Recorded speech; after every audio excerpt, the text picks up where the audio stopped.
Alright guys, this is a Taurus PT111 G2. The reason for this video is a lot of people have an issue with the trigger on this thing. I want to talk about it. Stand by. Alright guys, Good Boy 32 here. Check it out. We're back at the house, and yeah, this is the Taurus PT111 G2. Now, I just recently had a bunch of people ask me about this thing. Do you still carry it? And I've asked people, why do you carry it, man? That trigger is horrible, and that's the purpose and the subject of this video. We want to talk about the trigger right here. Guys, the purpose of this gun is it's defensive. It's not something you're going to be sitting out there trying to put 3-inch groups at 15 yards together. Watch this little tidbit. I'll be right back. All right, so there's a lot of people out there who have issues with this little guy right here. This is, again, the Taurus PT111 G2.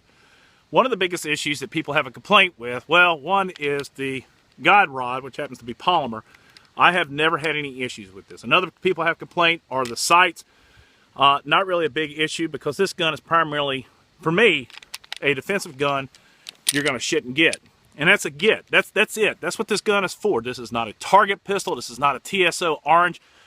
Guys, this trigger is designed to crank. It's not supposed to be anything other than that. Now, the double strike capabilities are absolutely awesome on a gun. It's a good capability to have. But what I wanted to do, I've got a little silhouette target setting up right there. I don't know if you can you see that?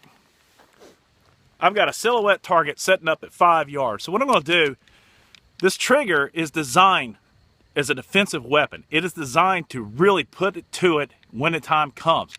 Now, again, dependability is a different issue. We'll cover that at a later date. But what I wanted to do was just talk to you guys about the trigger on this thing, because that seems to be a lot of people's complaints. They don't have a clear understanding of what this trigger is all about. So I've got 115 grain Acme bullets right here that I reloaded myself. I've not done any modifications to this firearm. Hell, I haven't even cleaned it since the last time I shot it. So let's go ahead and see what we got.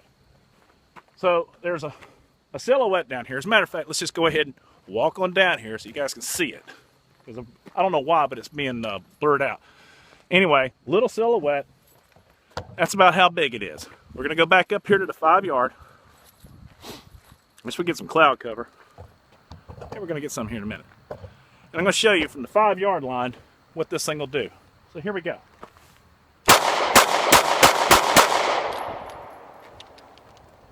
Alright, well, there you go. So you can get on target with this trigger. So I don't know what the problem is. Now, first of all, I know this video is either going to make a lot of people happy or it's going to make a lot of people mad. Well, you know what? That's what the cool discussion is all about.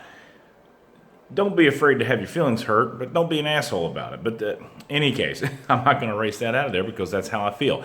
So let's talk about this little thing. The trigger on this guy is awesome. It's got double strike capabilities. So you can go ahead and pull it. You get a light primer strike. You can go ahead and click it one more time. First of all, I think everybody's biggest complaint is the long drawback on it right there. Well, let's do something real quickly, guys. Here's that Smith & Wesson M&P that I carry. How long does that draw? Well, not too far. So if you're used to that, that's how far it is. Let's take a look at this guy right here. This is the PPS. Both of these guns are about, 3/8 of an inch. So if you're used to that, I can see where this long draw would be something that you'd have to get used to. But ultimately, guys, once you get used to it, it's not a big deal. Now, the reset on this thing is absolutely incredible. Watch how short the reset is. So that's where you're firing from. The first trigger pull, when you go up in a defensive situation, you're going on target as fast as you can, you're pulling up and bam. Bam, that's what you're doing. The follow-up shots are probably the best around as compared to the Smith & Wesson. Let's do that. I find that the reset on the PT111 G2 to be much better. Also, let's see what it is, and everybody's going to, oh my God, I can't wait to hear this one. The reset's pretty, more like this on the PPS than it is anything. So my biggest thing is I want everybody to show you exactly what's going on with this trigger so the people out there who cry about it will know that these folks who know about this gun Noted that trigger is amazing. All right, before we leave out of here, though, I'm going to ask everybody to leave a comment down below. Let me know what your thoughts and opinions are. And again, like I said, this video is not intended to really make anybody mad, but it's intended to create conversation, talk about stuff. I want to expose that trigger for what it is, and it's a good trigger.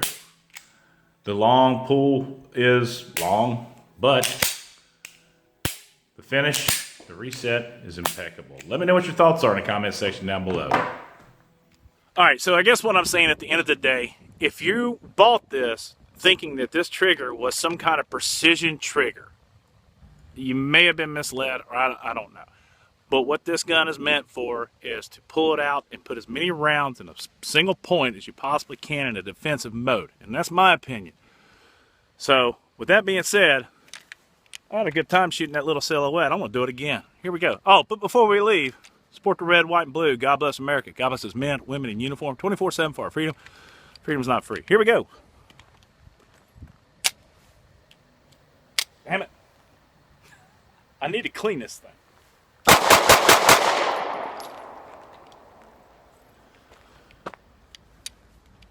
Good little gun.